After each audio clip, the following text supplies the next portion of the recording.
kita melihat bahwa komunikasi numerik itu adalah kemampuan untuk menjelaskan dan memahami ide melalui angka. Apa maksudnya?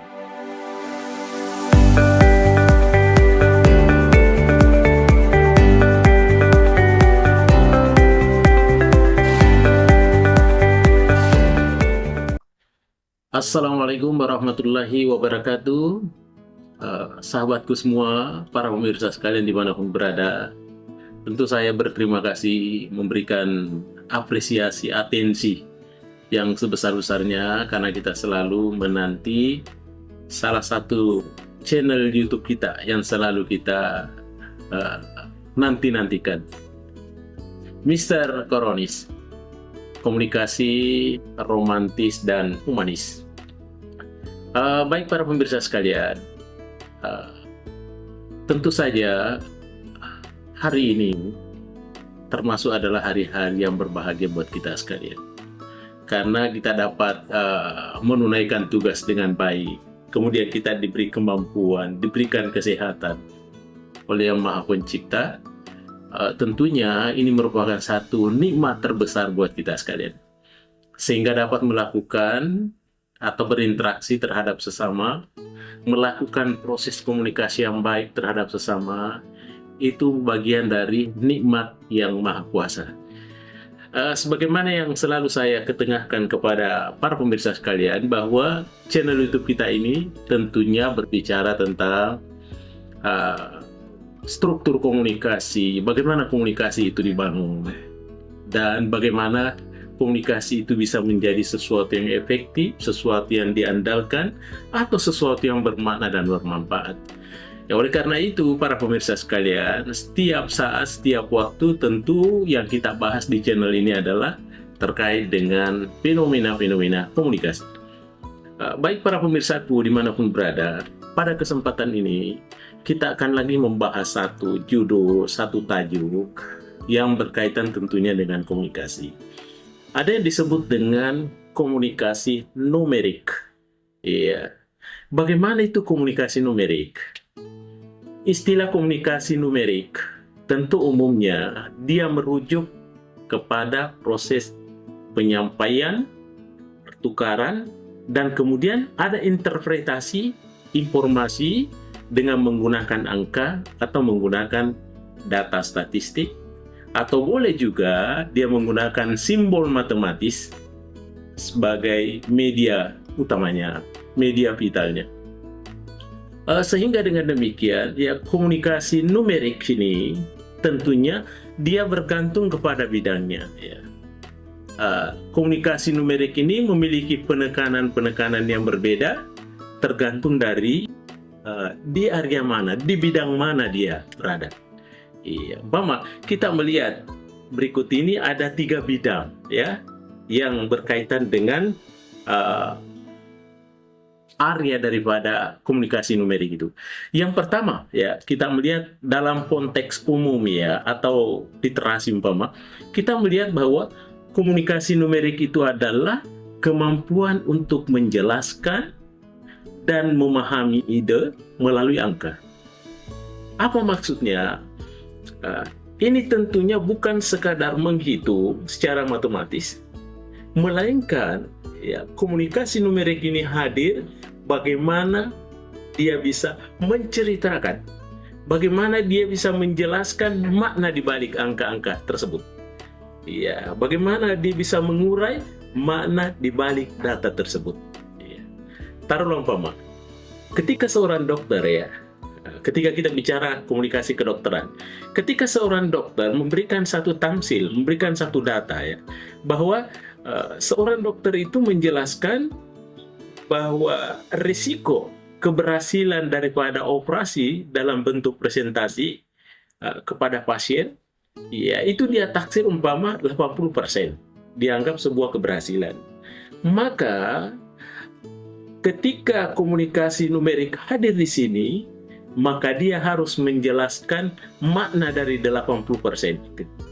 80% itu dia simbolkan dengan grafik umpama, ya, sehingga menunjukkan bahwa 80% itu adalah sesuatu yang banyak, atau sesuatu yang banyak sekali. Iya, kira-kira seperti itu ya. Artinya angka-angka di sini tentukan harus dijelaskan oleh komunikasi numerik. Ya, itu yang pertama. Kemudian yang kedua, para pemirsa sekalian, di dalam komunikasi numerik, ya, di dalam bidang konteks komunikasi matematis umpamanya, bagaimana posisi atau kehadiran komunikasi numerik, umpama dalam bidang komunikasi matematis atau dalam dunia pendidikan umpama. Ini yang biasa disebut dengan sebagai komunikasi matematis. Bagaimana itu komunikasi matematis? Ini melibatkan penggunaan bahasa matematika untuk mengekspresikan gagasan. Apa maksudnya? Unsur utamanya tentunya adalah dia harus bangun bagaimana itu merancang sebuah tabel, merancang sebuah diagram yang umpama, grafik yang umpama atau rumus-rumus itu untuk mengubah ya masalah di dunia nyata ke dalam model matematika yang biasa dipahami orang lain. Ya, inilah maknanya kehadiran komunikasi numerik.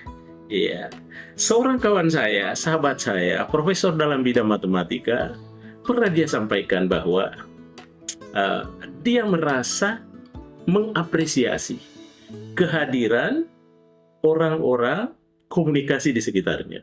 Kenapa? Karena dia bilang, ya, setiap harinya dia utak-atik dengan angka, ya, di ruangan, ya, di mejanya, ya, selalu dia utak-atik terkait dengan angka, karena dia adalah seorang guru besar dalam bidang matematik. Tapi dia sampaikan bahwa untungnya ada orang komunikasi yang datang, yang mampu membahasakan itu, mendeskripsikan itu angka-angka menjadi sesuatu narasi yang baik. Iya, inilah perlunya kolaborasi. Iya, makanya ini adalah terkait dengan pentingnya komunikasi numerik. Iya, karena angka-angka yang ada itu bisa dijelaskan. Iya, data itu dengan yang menggunakan angka-angka bisa dijelaskan sehingga membuat audiens, membuat halayaknya itu dapat menangkapnya secara kualitatif. Itu yang kedua. Kemudian para pemirsa sekalian, yang ketiga, bidang yang dilakukan ketika hadir komunikasi numerik adalah ada yang disebut dengan dalam konteks digital dan elektronika.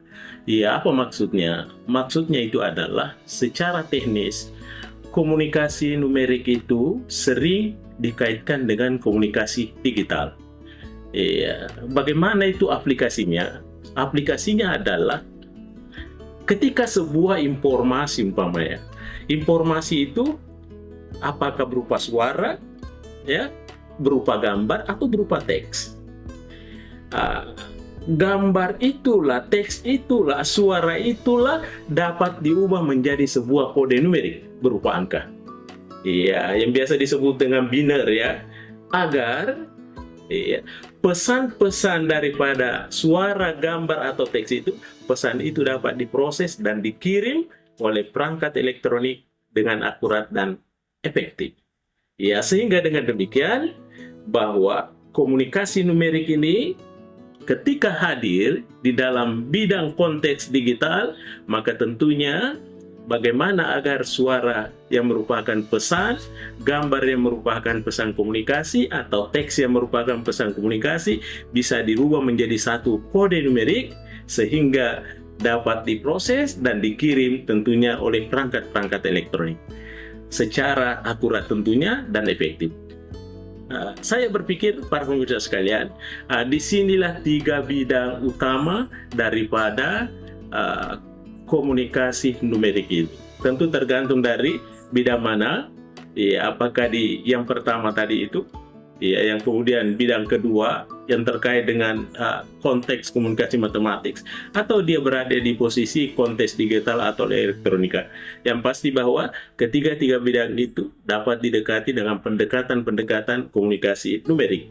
Sehingga numerik yang sifatnya angka-angka itu bisa dijelaskan, bisa diurai, sehingga audiens, hasil proses komunikasi itu bisa dipersepsi, bisa diterima, bukan hanya sekadar kuantitatif, tetapi bisa diterima secara kualitatif. Karena adanya narasi-narasi yang dibangun dengan hadirnya komunikasi numerik. Baik para pemirsaku sekalian dimanapun berada, terima kasih atas segala atensinya. Kira-kira itulah yang menjadi bahasan kita pada hari ini. Semoga ada manfaatnya terhadap para pemirsa sekalian dan juga tentunya kepada diri saya sendiri. Baik, demikian terima kasih. Mr. Koronis mengundurkan diri. Assalamualaikum warahmatullahi wabarakatuh. Mr. Koronis, jangan lupa